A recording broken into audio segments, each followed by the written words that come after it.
circumcision is a battle tactic. Because if I'm going to fight the battle, I want to have paid the price to fight the good fight of faith. I want to make sure that I've cut off enough of my pride and my arrogance and my flesh and my temperament and my attitude in order that when I'm in the fight, the devil can't bring up nothing. I don't want to give him anything to work with. I feel like preaching this morning. I don't want to give him anything to work with. There's some people in this room, God is getting ready to take you so high that you can't afford to play down low any longer. You don't want the enemy to have anything to work with because God is getting ready to take you to the... Who am I preaching to?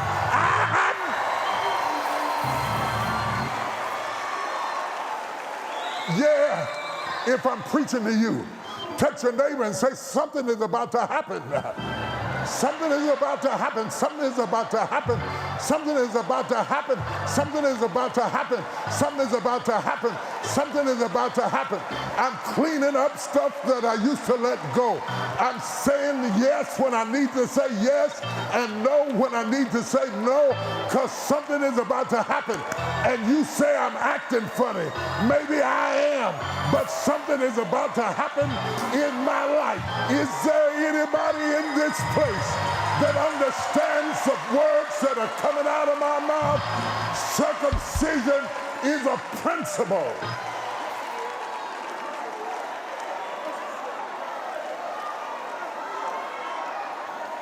It's necessary. It was good that I've been afflicted. Had I not been afflicted, I would have never known the goodness of the Lord. Are there any mature Christians in here that can say it was good that I was afflicted? It was good that we broke up. It was good that you fell out with me. It was good that you left me. It was good that you fired me. It was good that the house didn't sell. It was good that things didn't work out. It was good. I want somebody to rejoice while you bleed. Y'all didn't hear me, I'm gonna say it again. I want somebody who can rejoice while you bleed. Rejoice while you're still bruised. Rejoice while you're still swollen. Rejoice while you're still in the hospital. I want somebody in this place that can see that all things are working together for the good of them that love the Lord, who are the called according to his purpose. And the Lord wanted you to be here this morning to say you're still on track. You're hurting, but you're still on track. You're swollen, but you're still on track. You're bleeding, but you're still on track. The battle is not yours.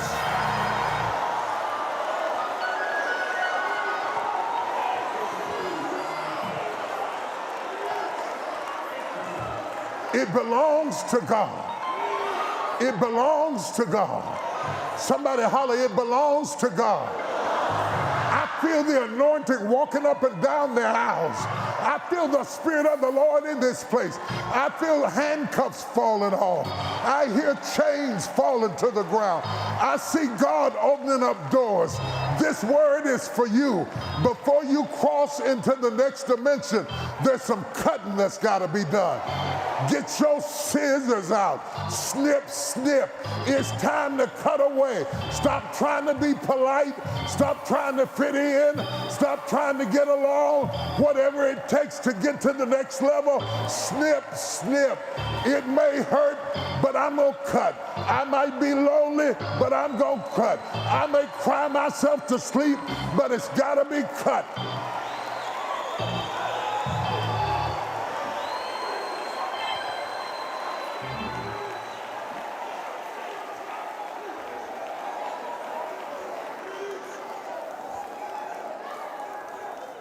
Now I want you to understand this. Sit down. I'm still developing this just a little bit. Can I go deeper? I said, can I go deeper? You must understand that before they ever even got to the Jordan, they lost Moses. They lost Moses. The losing of Moses is a professional circumcision. the person who mentored you and fed you and brought you through the wilderness and brought you to where you need to be. It's a professional circumcision. No, Moses stays.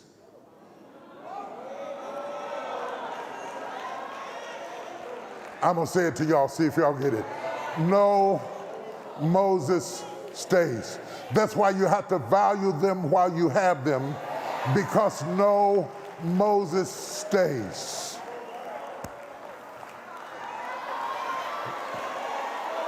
That's why parents don't outlive their children, because no, Moses stays. No, Elijah stays. No, Paul stays. No, Naomi stays. God puts people in your life to hold you up. Like jet propulsion, he puts them in your life to hold you up until you get to a certain height, and then they fall off.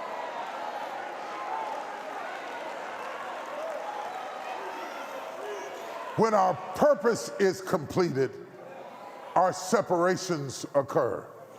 It doesn't have to be a devil, it doesn't have to be a witch, it doesn't have to be Satan. It can be by design.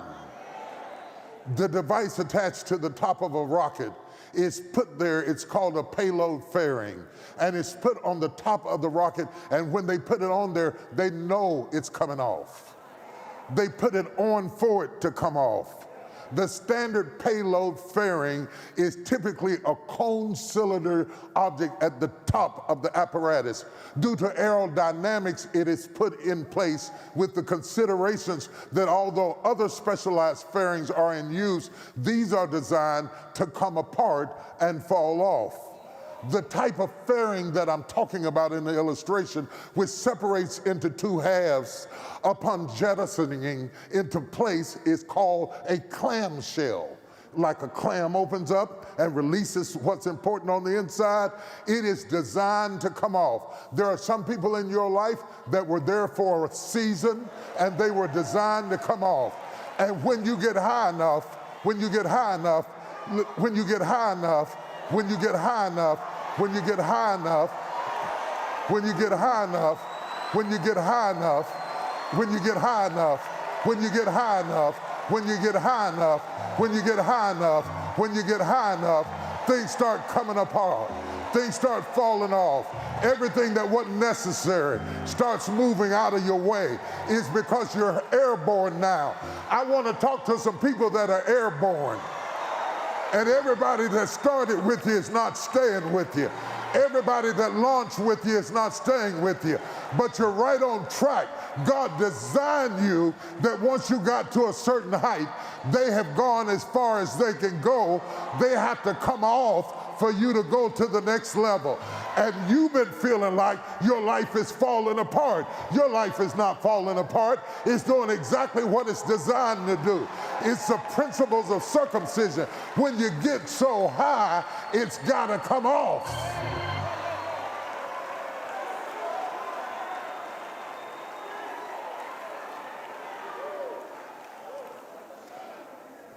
What the law said to circumcise a baby when it's 8 days old. But in Gilgal, these are grown men.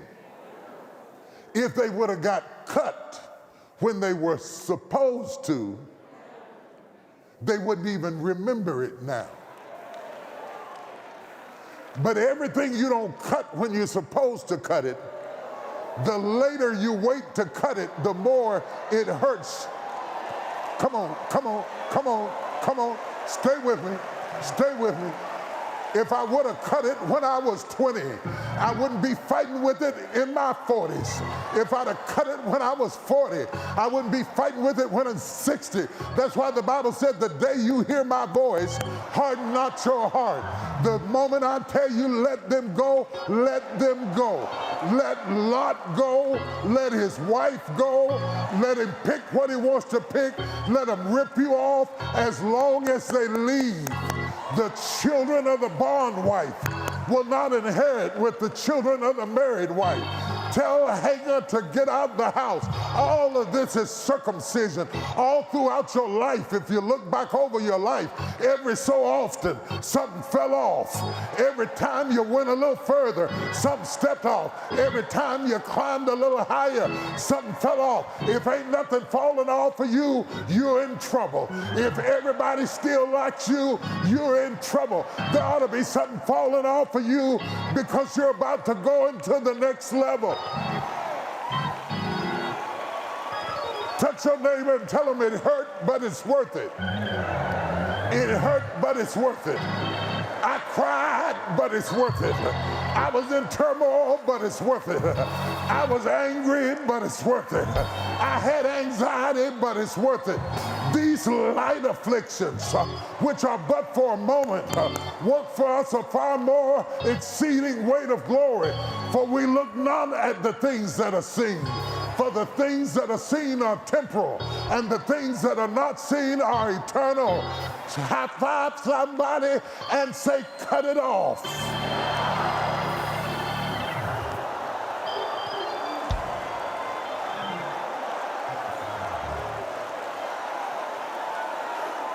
Cut it off. Cut it off. Cut it off. You're going to the next level. Cut it off. God's about to do a new thing in your life. Cut it off. God's about to give you houses you didn't build. Cut it off. God's about to put you in the flow. You're about to step into the flow. You're about to step into the flow.